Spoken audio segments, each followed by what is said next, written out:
FRSच्या संदर्भामध्ये खरं तर आपण या ठिकाणी प्रश्न उपस्थित किंवा आपण काही सूचना मांडल्यात। THR डिस्ट्रीब्युशन जे FRSच्या माध्यमातून होतं त्याच्यामध्ये साधारणपणे जानेवारी 2026चा जो रिपोर्ट आहे त्याच्यामध्ये 85% अधिक ही त्याच्यामध्ये जी काही नोंदणी आहे ती त्या ठिकाणी झालेली आहे। त्याच्यामुळे या सगळ्या परिस्थितीमध्ये आम्ही अधिकाधिक हा आहार पोचवून त्या मुलांना पोषण आहार वेळेत मिळणं, त्या बालकांना आणि कुपोषणाचं प्रमाण हे कमी करणं यावर अधिकाधिक लक्ष केंद्रित करत आहोत।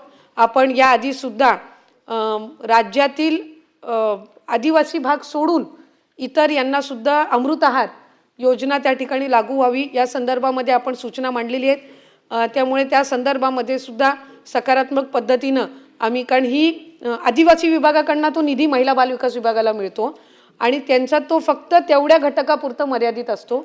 आता त्या व्यतिरिक्त जर करायचा झाला तर त्या संदर्भातला योग्य तो प्रस्ताव तयार करून आम्ही तो सुद्धा शासनापर्यंत आम्ही सादर करू। अंगणवाडी सेविकांच्या प्रश्नांच्या संदर्भामध्ये नेहमीच महायुतीचं सरकार किंवा विभाग हा अग्रेसर राहिलेला आहे। 2 वेळा आपण ह्या कालावधीमध्ये अंगणवाडी सेविकांना मानधनची वाढ असेल, त्यांना आपण मोबाईलचा रिचार्ज उपलब्ध करून देतो, त्यांना आपण प्रोत्साहन भत्ता त्या ठिकाणी देतो आणि त्याचबरोबर त्यांना भाऊबीज सुद्धा दिवाळीच्या आधी ही आपण उपलब्ध करून देतो। हे याआधी या 2-3 वर्षाच्या आधी हे तितक्या नियमित पद्धतीनं नव्हतं जे आपण या संबंध कालावधीमध्ये सुरळीत केलेलं आहे। अंगणवाडी सेविकांची भरती, मदतनीसांची भरती ही सुद्धा जवळपास 90% अधिक ही आपल्या महिला व बालविकास विभागाची आहे। त्यांना ट्रेनिंग देणं असेल, नवीन एज्युकेशन पॉलिसीनुसार त्यांना ट्रेनिंग देणं असेल, या सगळ्या बाबी आपण करत आहोत।